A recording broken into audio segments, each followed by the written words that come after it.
Assalomu alaykum qardoshlar, qanday qo'llayapsizmi? Hozir vaqtingizlar xayrli bo'lsin. Bugun bizning so'zlaydiganimiz bo'lsa, sirliq kitob. Tadqiqotchilar bu kitobni balkim 14-15-asrlarda yozilgan bo'lishi mumkin deb faraz qilgan. Ham bu kitobni tipikali 100 yilda ochdi, lekin hozirgacha hech kim o'qiy olmagan. Ham buni ichidagi mayli yoziqlar bo'lsin yoki rasmlar bo'lsin, hech kim uni yeshalmagan. Ham ma'nosini tushunamagan. Bu kitobning ismi bo'lsa, Voynich qo'lyozmasi.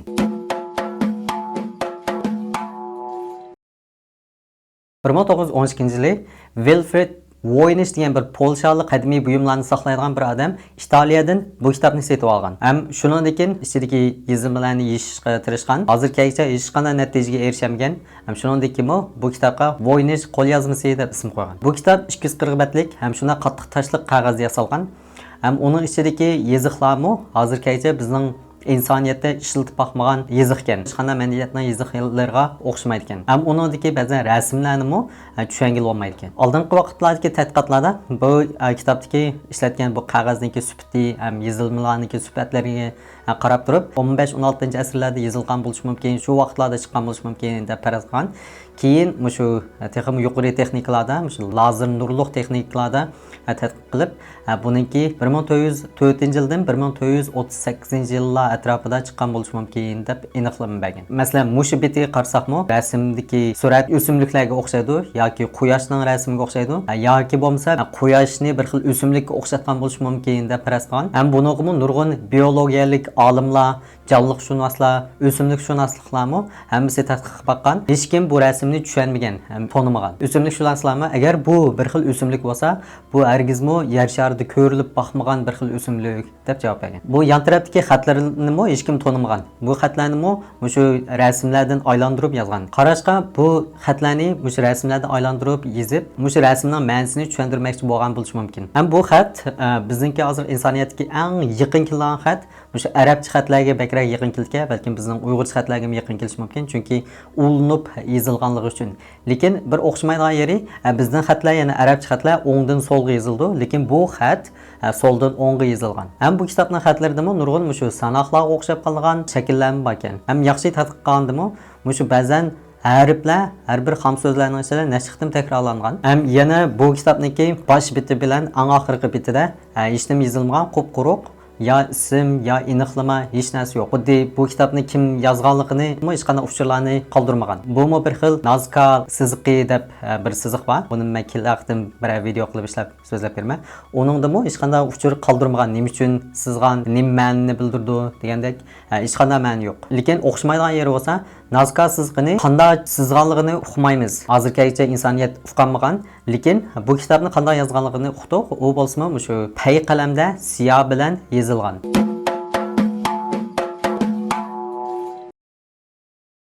Yana ba'zan tadqiqotchilar bo'lsa, balkim bu kitobni shu shifrliq ideya bilan yozilgan bo'lishi mumkin. Hech kim o'qiy olmasligi uchun ba'zan narsalarni shu shifrliq uchurlar bilan yozib qoldirgan bo'lishi mumkin. Balki yashgan vaqtida rasmiy buniki qimmatli uchurlarga erishgan bo'lgan bo'lishi mumkin deb qaragan. Shunga bu kitobni tadqiq qilganga nurg'un shifrliq shunoslarni qiziqtirgan. Shundan keyin bu shifrliq shunoslarni bu shu kitobdagi har bir so'zlik, har bir xatlarda dunyodagi butun tillarning ichida o'xshab qolgan so'zliklardan ayrim qilib turib yechishga tirishgan.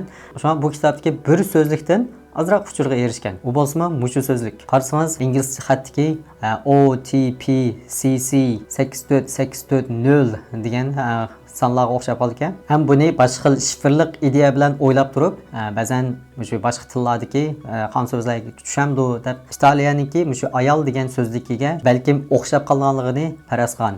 Masalan, Italiyada buni feminino deydi ekan. Ham shu batning o'zidimi shu ayollarniki suratlari bor, balkim ayollarni tushuntirayotgan bo'lishi mumkin deb faraz qilgan. Hozirgacha 100 yildan oshgan bo'lsa-mu, hech kim hech qanday uchurga erishmagan. Hatto bu 100 yilning ichida birinchi, ikkinchi qitimliq urushlar bo'ldi. Bu birinchi, ikkinchi qitimliq urushlarda nurg'un shu shifrlarni, boshqa tillarni yechadigan mutaxassislar jiq chiqqan. Bu kitobni yechishga aralashgan. Ularmi hech qanday uchurga erishmagan. Hatto shunda yomon shu shifrlarni yechadigan mutaxassislarmi bir so'zlikni yechmagan. Bu kitobga shu shifrliqniki eng yuqori lonqisi deb ism qo'ygan. Ya'ni shu kim shu kitobni yeshalasa, shu shifrliq sohasida eng yuqori martabaga erisha oladi degan gap. Bu kitobniki rasmlariga qarab nima uchurga erishdik degan chog'da bu kitob balkim 6 bo'limga bo'lingan. Masalan, birinchi bo'limda o'simlik deb ism qo'ydik. Rasmlarga qarab birinchi bo'limida butunlay o'simliklarga o'xshaydigan rasmlar jiqroq chiqar ekan. Faqatlam o'simliklarga o'xshaydi ekan, lekin qanday o'simlikligini bilmadik. Ikkinchi bo'lim bo'lsa astronomiya. Qarasangiz astronomiyalik uchurlardek bir xil rasmlar bor. Ya yulduzlarga o'xshaydi, ya shu yulduzlarniki aylanmalarga o'xshaydi. Ya olam bo'shlig'i degandek. Lekin inchiklab ko'rsangiz bu yanada hech qanday ma'nosini tushunmaysiz. 3-bo'lim bo'lsa canlıq. Bu 3-bo'limda qarasangiz sal-pal tushunishli. Ba'zan rasmlar qarasangiz ayollarning rasmlariga o'xshab qoldi. Ma'o rasmga o'xshash. Qarasangiz bir muncha ayollar bor. Uning ustida qarasangiz yana g'ayriy bir xil tushuniksiz rasmlar. 4-bo'lim bo'lsa olam bo'shlig'i. Bu ma'o 2-bo'limga sal-pal o'xshab qoldi-ki, nurg'oyalari yana o'xshamaydi ekan. 5-bo'lim bo'lsa doğruluq o'simliklar. Bu 1-bo'limdagi o'simliklarda yana o'xshamaydi ekan. Bir xil dorilarni ifodalayotgandek işte ma'noni bildirdi. 6-bo'limga retsept deb ism qo'ydik. Chunki bu bo'limda jiqroq xatlar ham bor ekan. Qaraganda bir narsaniki ishlab chiqarishning retseptini tushuntirayotgandek ma'noni bildirdi. Jiq rasmlar ham yo'q ekan.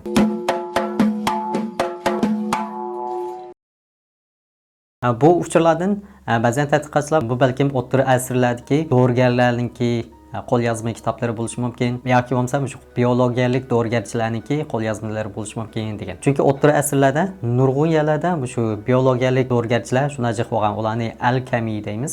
Masalan, shu Xitoydami shu darvishlarniki madaniyatlarda nurg'un dorilarni tadqiq qilib yasab qilinadi. Shularga o'xshash shu Yevropa, shu Italiya taraflardami mushtaq odamlar yezib qoldirgan bo'lishi mumkin deb faraz qilinadi. Bu alkemiy deganlar, ya'ni biologiyalik dorigarchilar, bular odamlarni saqlaydigan dorilar yasamaydi, balki moddalarni yasab chiqaradi. Masalan, to'mirlarni yoki oltin, kumush degandek mushta narsalarni yasab chiqarganlarni alkemiy deymiz.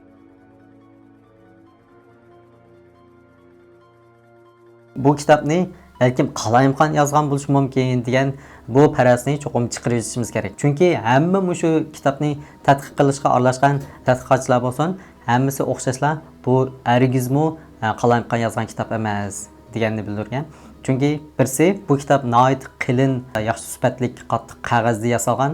U asrdagi bundaq qog'ozlar nihoyat qimmat, ham tip shunda tas Müştaq qog'ozga. Shunaqa bu cho'qim o'ziniki qimmatli uchurlarni qoldirib qo'yishga, müştaq sifatli yaxshi qog'ozdan ishlatib qoldirgan bo'lishi mumkin deb qaragan. Ham bu kitobniki umumiy ko'rinishimi, xatlarimi shunda ratli ko'ringan, ham xatlarning yozilishimi shunda ulanmaliq yozilgan.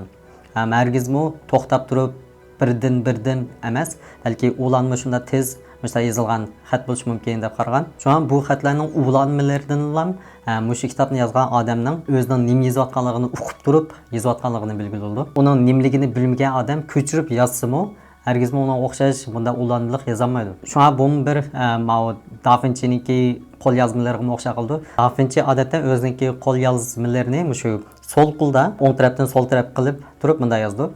Lekin kitob o'qisa, odatdagi kitoblarni o'qiy oladi. Lekin o'ziniki qo'l yozmalarini boshqalarniki o'qiy olmasligi uchun shunda yozdi, lekin o'zi o'qiy oladi. Bu kitobni keyingilar shu Da Vinci'niki qo'l yozmalarini tadqiq qilgan vaqtda aynak qo'yib turib, anadagi o'qib tushungan. Da Vinci'mi hozirgacha eng ulug' tadqiqotchilarniki birisi. Uniki hikoyalarini bakchiqma keyin so'zlab berma. Einstein bilanmi tangdigidek, Tesla bilanmi tangdigidek shu odamdan birisi. Shunga bu kitobni yozgan odam uningdami yuqori palladagi bir odammi? Chunki hozirgacha 100 yilda oshdi, hech kim bu kitobni yeyolmadi.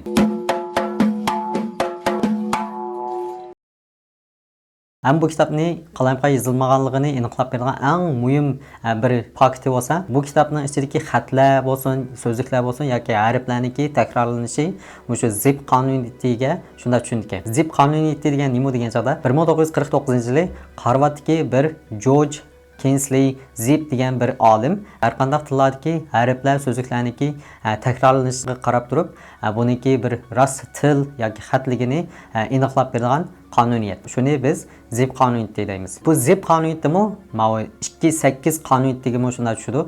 Shunda o'xshab qoldi ikkisi. 2.8 qonuniyati deganmi, buni oddiy tushuntirib bersam, dunyodagi 20% odam dunyoning 80% boyligini kontrol qildi. Dunyoning 80% odam qolgan 20% boylikni kontrol qildi. Masalan, yana shu cho'ng shaharlarda, ya'ni dunyoning 20% yerda %80% odam yashaydi. Ya'ni %80% yerda qolgan %20% odam yashaydi. Bu qonuniyatni nurg'un yerlarga tushdi. Masalan, bu kitoblar yoki xatlar, so'zliklar, tillarni isbotlagan chog'da shu %80% so'zlik yoki harflar %20% takrorlanadi. Qolgan %20% harflar bo'lsa, %80% takrorlanishi mumkin. Masalan, shu ingliz tilidagi a bulamdi, of bulamdi, mushlarga o'xshash. Masalan, bu kitobniki bu o'simlik bo'limidagi o'simliklarni tushuntirgan chog'da ba'zan so'zliklar harflar shunday jiq takrorlangan, lekin yana bir bo'limiga kirgan vaqtida qarasangiz, bu so'zliklar o'zgarib, boshqa so'zliklar texnik jiqroq takrorlangan. Bu 2.8 qonuniyat shunday muhim. Men keyin ayrim bir video qilib yaxshi tushuntirib beraman.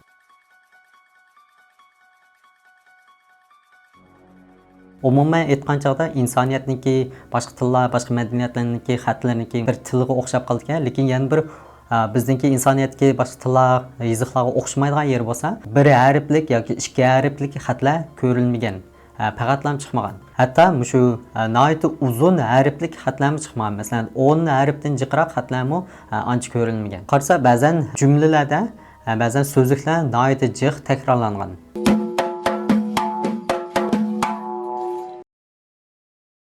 Bu kitap to'g'riliqmi? Yana boshqa xil nurg'un deyishlar bor. Masalan, bu kitobni yozilgan til burun balkim bor bo'lgan til bo'lishi mumkin, lekin hozir yo'qolib ketgan bo'lishi mumkin. Ham uni ishlatgan hamma odamlar, insonlarmi hamsi yo'qolib ketgan bo'lishi mumkin deb qaraganlar bor. Lekin u davrda, masalan, 14-15-asrlarda bundaq tillarniki hech qanday isbotlarimi topilmagan. Bu g'ayri yer shu, chunki undaq asrlarda amaliyotda yoziqlari va xatlari va madaniyatlarniki isbotlari cho'qim hal qilish kerak. Ham yana ba'zanlar nima degan chog'da balkim ba'zan insonlar mushni yozgan odammi balkim o'ziniki ayrim bir tilni ijod qilgan bo'lishi mumkin yoki shu xatlikni ijod qilgan bo'lishi mumkin deb qaragan. Lekin yana nurg'un mutaxassislar nima deb qaragan degan chog'da, agar bu shu xatliklarni inson ijod qilgan bo'lsa, buni cho'qim inson yeshalaydi, tushuna olish kerak deb qaragan. Buniki tarixlardagi nurg'un tajribalar, masalan, nurg'un uyulma toshlardagi qoldirib qo'ygan yoziqlar, rasmlarga qarab turib, nurg'un shu tarixshunoslar bo'lsin, shifrlashunoslar bo'lsin, tilshunoslar hammasi bu xatlarning rasmlarini hammasi yeshalgan. Lekin bu kitobning uchurlarini ta hozirgacha hech kim yeshamagan. Shunga ba'zanlar endi nima deb qaragan degan chog'da, buni insonniki ideyasi bilan yozgan bo'lishi mumkin, balkim boshqa jonliqlar yozgan bo'lishi mumkin, shunaqa insonlar yeshanmagan bo'lishi mumkin deb qaragan. Yana bir bu kitobni yeyish uchun shunda tas bo'lgan yer bo'lsa, bu kitobniki yoziqlari, shu rasmlarniki uchurlari, yoziqlarniki qurilmalarimi burunqi tarixiy yoziqlardami hech qanday yerda uchirmagan. Ozroq o'xshashliklarmi uchirmagan. Keyin bir tadqiqotchiniki deyilishida shunday bir uchurga erishganligini degan, u bo'lsa-mu shu burunqi Rim imperiyasining shu 1576-yildan 1612-yilgacha yashagan Rudolf degan podshoyi bir kitob setib olgan. U kitobni shu vaqtdagi Rim imperiyasining 600 tangasiga setib olgan. Hozirgi necha million dollar bilan tanka. Shu setib olgan kitobda shu kitobniki ba'zan uchurlari o'xshab qolgan uchurlar borligini degan. Uni o'ylab baqsaq, bir imperiyaniki podshoyi necha million dollar qimmatiga tang bir kitobni setib olganligi bu kitobning ichidagi uchurlarning qanchalik qimmatligini tushuntirib berdi. Podshomi bu kitobni kimning yozganligi, nim uchurlarni yozayotganligini bilmagan bo'lsa, hargizmi unda jiq pul qajlab bir podsho uni hargiz setib olmagan bo'ladi. Hozir bu kitob hammaga yeyilib ketdi. To'rlarda hammalar topa olasiz uchurlarni, rasmlarni. Shunga siz bu aqtirib ko'rib beqing. Agar siz ba'zan uchurlarni yeshay olsangiz, menimcha jiq mukofotlarga ham shu sifirlik sohadagi eng chong martabaga erisha olasiz. Unda bo'lsa bugun mishaych bo'lsin. Kelasi sonni ko'rishaylik. Allohga emanet.